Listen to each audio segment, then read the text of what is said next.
ensure accessibility nationwide. Unfortunately, despite these measures, a stampede occurred at the LWAC facility in Accra. I regret to report that there were 34 persons who were direct casualties, some of whom are potential recruits, and others, Mr. Speaker, unfortunately, are not related to the enlistment at all. The Speaker, out of these 34 casualties, 6 persons have been confirmed dead. The Speaker, 5 are critical, and as we speak, they are the ICU.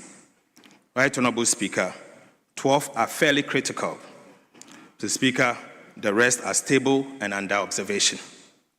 Additionally, there's a reported case of 1 person hospitalized at the Kumasi Recruitment Center, though that incident is unrelated to the stampede in Accra. The Speaker, in light of this development, the Ministry of Defense has halted the recruitment process in Accra until further notice. I wish to assure honorable members that in all other regions, the exercise is progressing smoothly and without incident. Right Honorable Speaker, the Ministry of Defense deeply mourns the loss of life and extends condolences to the affected families. We are working closely with the Ghana Armed Forces, medical teams, and law enforcement agencies to provide full support to the injured and to investigate the circumstances that led to this tragedy. Mr. Speaker, as a result, the Ghana Armed Forces has instituted an internal board of inquiry to investigate the causes of this unfortunate incident. Right Honorable Speaker, the safety and dignity of applicants remains paramount, and the Ministry will take every step necessary to prevent reoccurrence of this matter. Mr. Speaker, I so submit.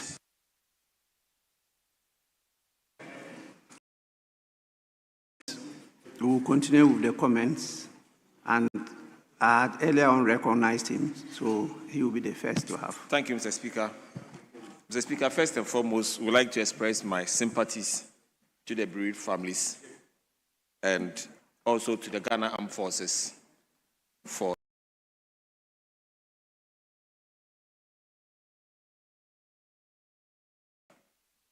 an event.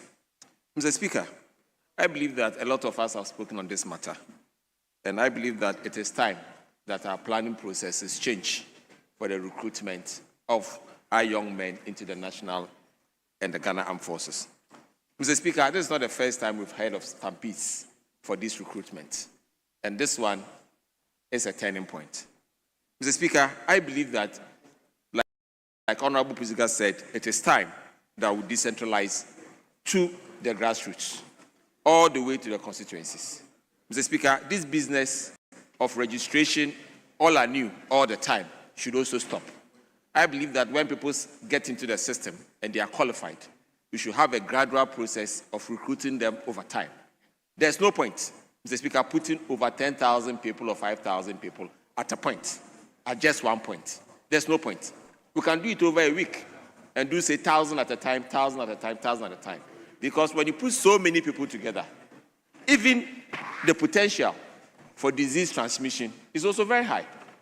So even though we are there to actually recruit people, we actually be transmitting diseases to other persons. And I believe that it is time that we go back to the drawing board, relook at the whole system, and make sure that the recruitment we are doing into the Ghana Armed Forces do not look or seem as if we are punishing our young people. I mean, why is it that people want to serve these Ghana Armed Forces or the police, whatever, are always put under pressure? They are young people. We should let them know that they have a duty to serve this country. And when they want to serve, we should not be punishing them. Mr. Speaker, this also goes further to the issue about decent jobs for our young people. If over 30,000 people are trying to get into the Ghana Armed Forces, which might have just about 4,000 or 3,000 spaces per year, then it shows that there's a critical need to address the issue of employment. Mr. Speaker, I've looked at the statistics before. If you take the number of young people that go to school and end up in government positions, it's just about 5%. So clearly, we should know that the plan A Ghanaians should be looking at all the time consistently should be about the private sector and entrepreneurship. Unfortunately, we tend to be educating our young people when they get to universities and start telling them that start looking to do something for yourself. I believe that it is time that we start doing that education right from primary school. so that by the time they get into secondary school, they've accustomed to the idea of doing something for themselves. Because the Ghana government cannot and can never employ everybody under the system.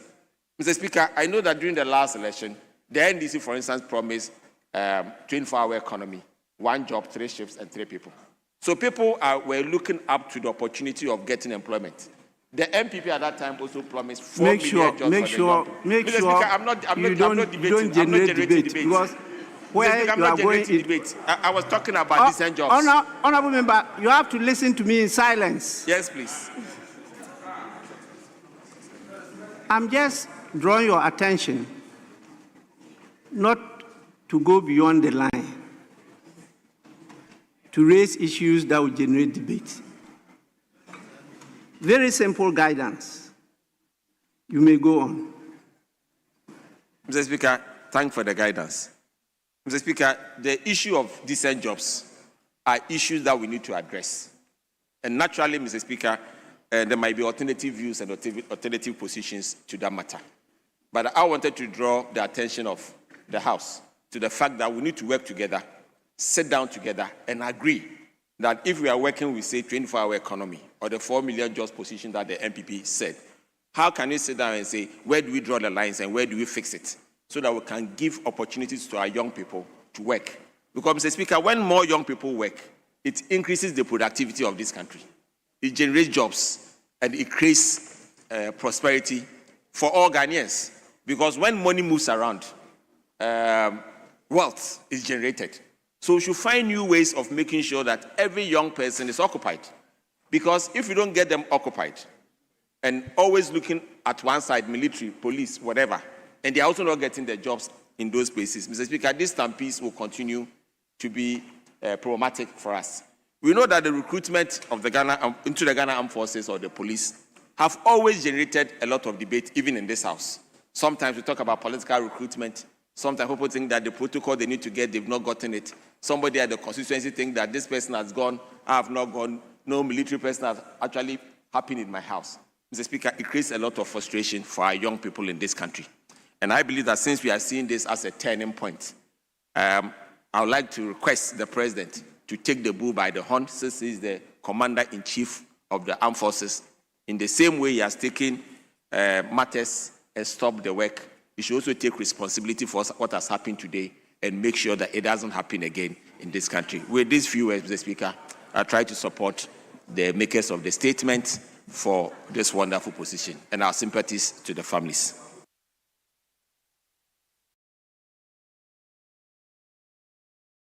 Please, the health dimension. Thank you, Mr. Speaker. I rise to comment on this statement. First of all, I would want to congratulate the makers of this statement and also to extend my heartfelt sympathies to the families involved.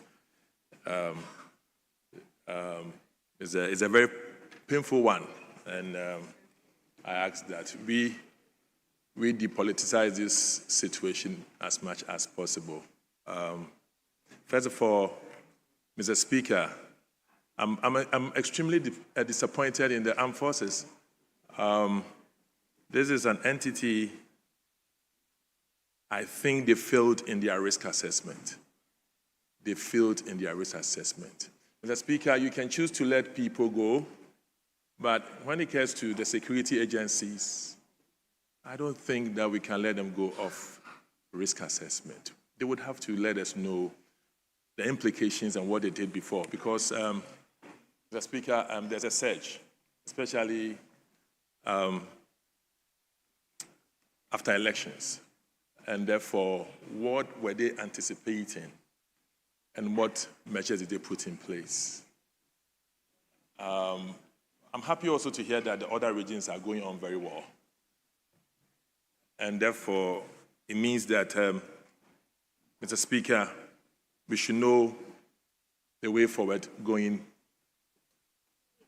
with regards to these issues of screening. Now, I think that Ghana Armed Forces also failed to do what we call a public health need assessment for what they were going to do. I doubt if the Ministry of Health, or for that matter, the Ghana Health Service, have anything to do with this, because you are going to a field on a course that borders on public health issues. And I doubt if they have some sort of partnership with them. Mr. Speaker, again, in the House, when it gets to even budget, the quasi hospitals, Mr. Speaker, your committees, clearly we don't have a part to even assess the health institutions under these agencies. And very often than not, the health committee has a mandate to take care of all health institutions. But because these are quasis, today if you ask for a briefing on the situation of the health status of those who are admitted, it will have to come from the Minister of Defense, who is not so strong at the issues of health. So, Mr. Speaker, I think your committee must be able to update you on this issue. And then again, maybe the president, who is the commander-in-chief, may have to appoint a substantive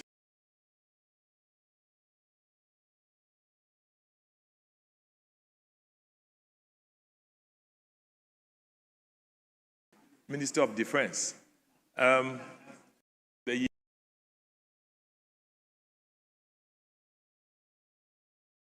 Also, along the way, I mean, it's one too much for everybody. So probably this is the best time for the Commander-in-Chief to bring a defense minister.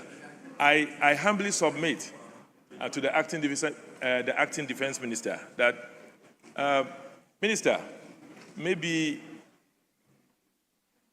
in the compensation measure, we may want to look at the families involved graciously. There's nothing that you do that would appease them, but there is a way to get families have a sense of belonging and government being there for them. For those who died,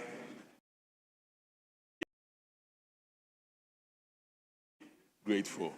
So, Mr. Speaker, I'll be very happy if the Minister of Defense will let us know in the other regions going forward what sort of measures are in place, that if any of this should happen at that places, and there is hope for the Ghanaian. Thank you so much, Mr. Speaker. Thank you.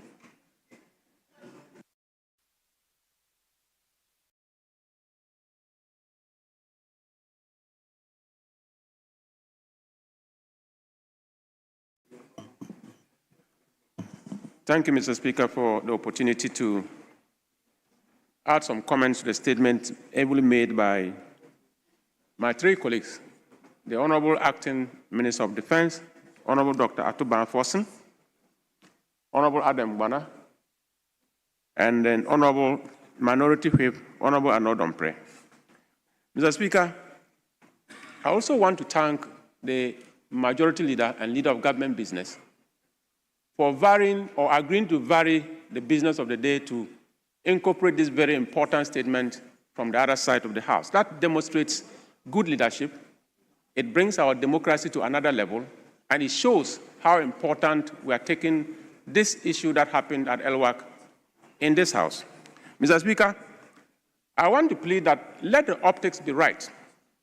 Let the Ghanaian people out there see that we are mourning, and all of us are sad in our hearts. I was so sad when the heckling was gradually becoming noisy.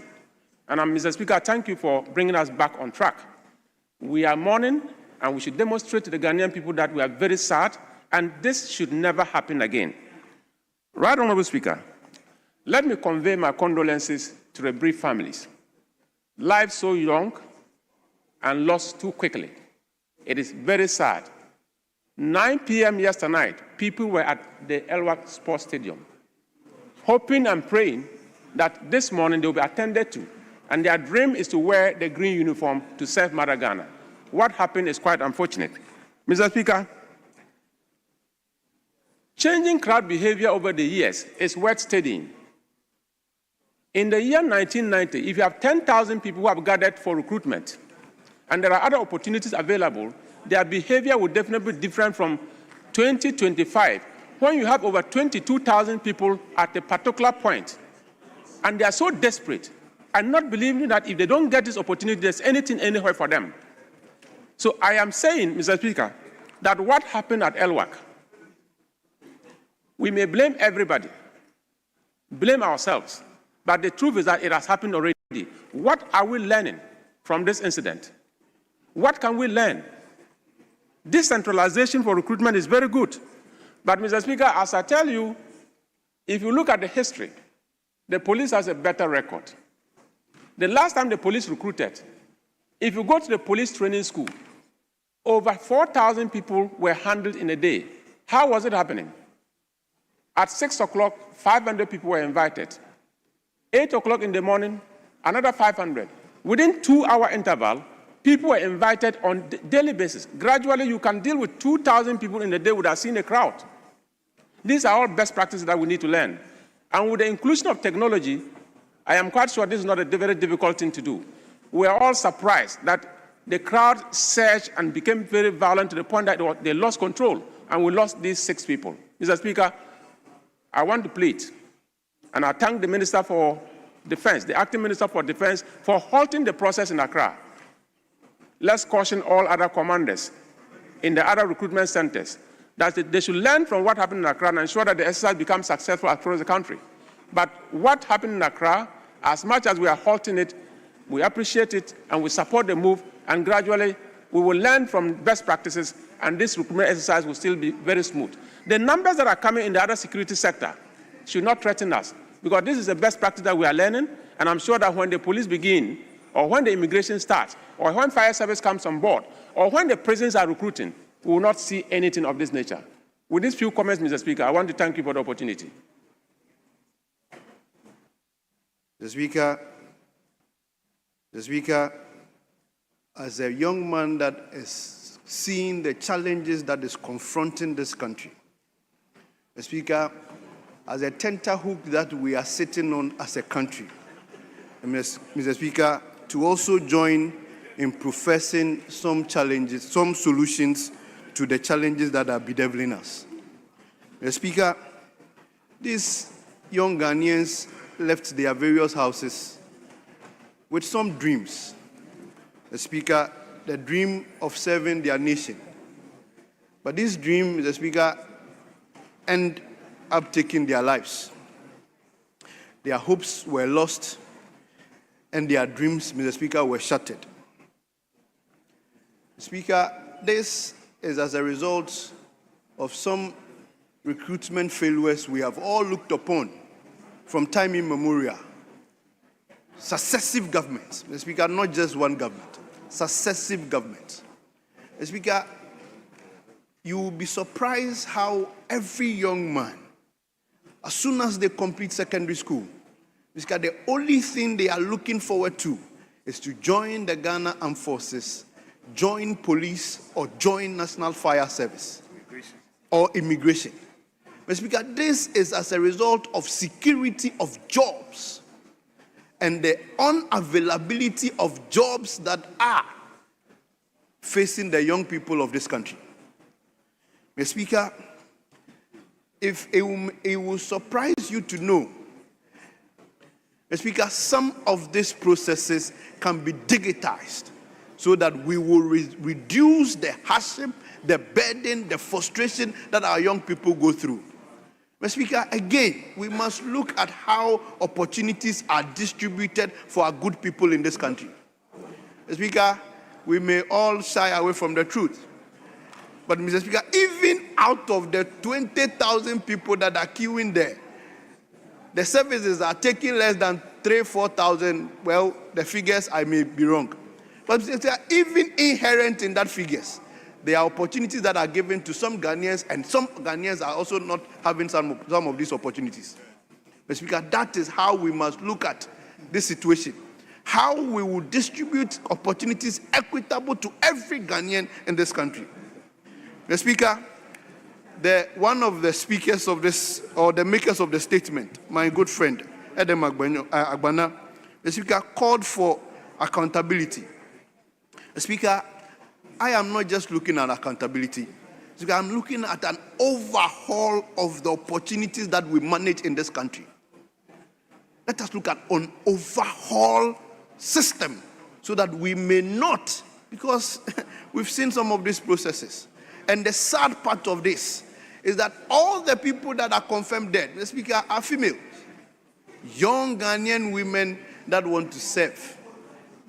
And we are today mourning the loss of innocent souls.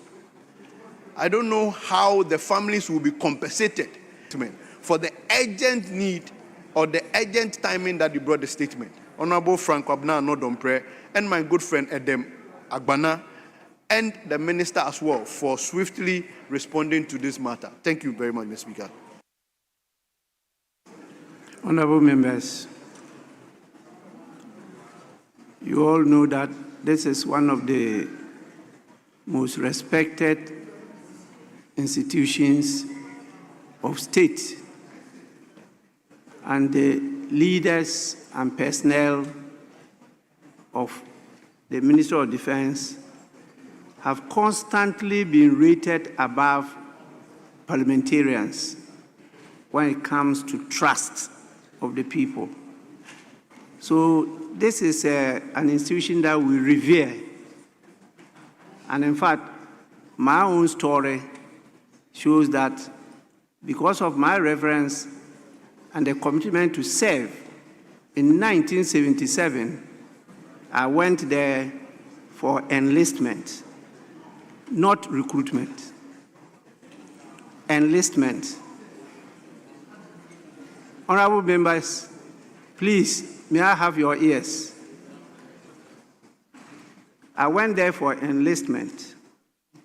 That time, we were not looking for employment. It was not looking for employment. We're going to serve as men. There are no women in the military. It head on. As a result of that, even when I was offered the opportunity to be Minister for Defense, I declined. I declined that offer. His Excellency, the current president, was present. That time he was vice president. He was president when I was offered. I declined for good reason. So please, this is an institution that we all revere. And it's because of them that we are all protected. You know what they do. They decide not to sleep like the police so that we can sleep. It's not an easy job.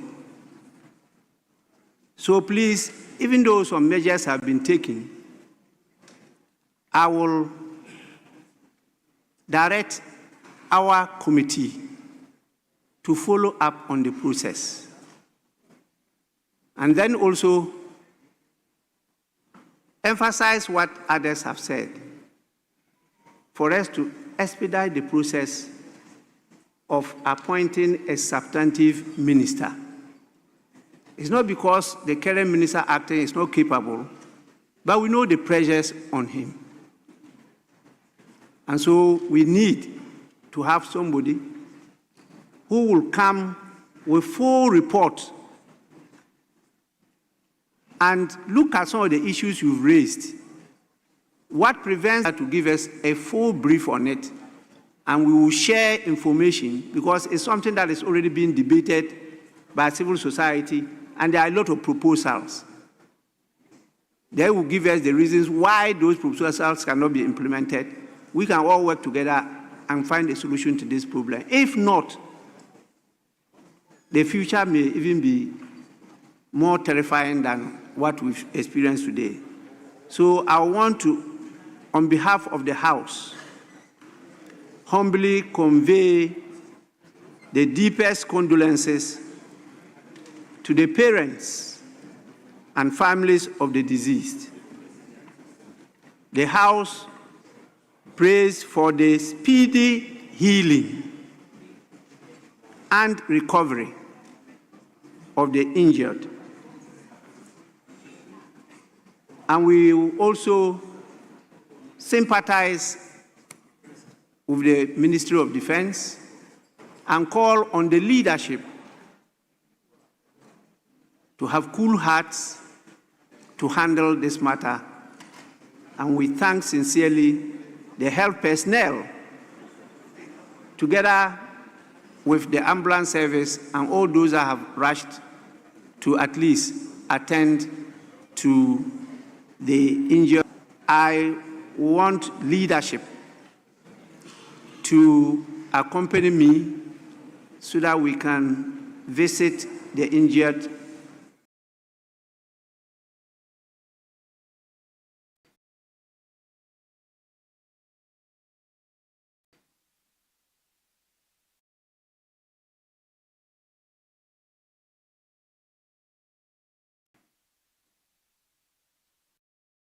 Honorable members, may the souls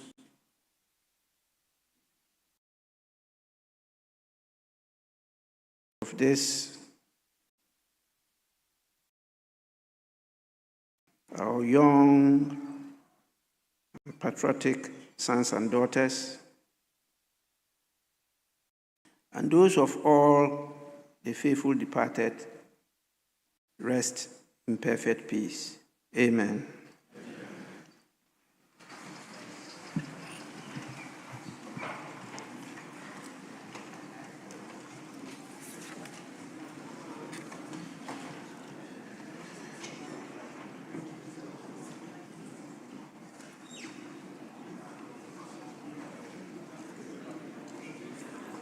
Yes, Majority Leader. I wanted to vary the order of business again and to let us take some items before I lead the leadership to the hospital. My Deputy Speaker will take over the chair and continue with the rest, but there's a matter that he wanted to present. And so I wanted to grant him that opportunity. But Majority Leader, you are on your feet. I don't know if we had a meeting and the understanding was that the paper delayed today so that we take the report tomorrow. So, Mr. Speaker, to the extent that that is being pursued, I am not opposed to saying.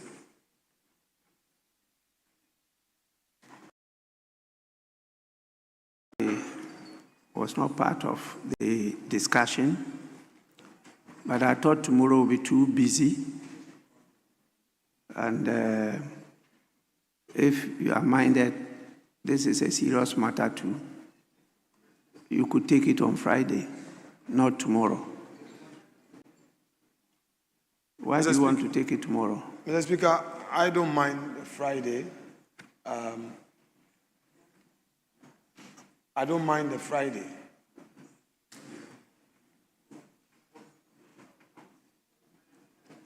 Mr. Speaker, we want to take it tomorrow.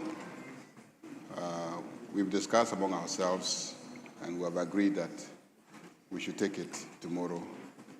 This side is ready to take it tomorrow. So I urge you, Mr. Speaker, to allow us to take it tomorrow.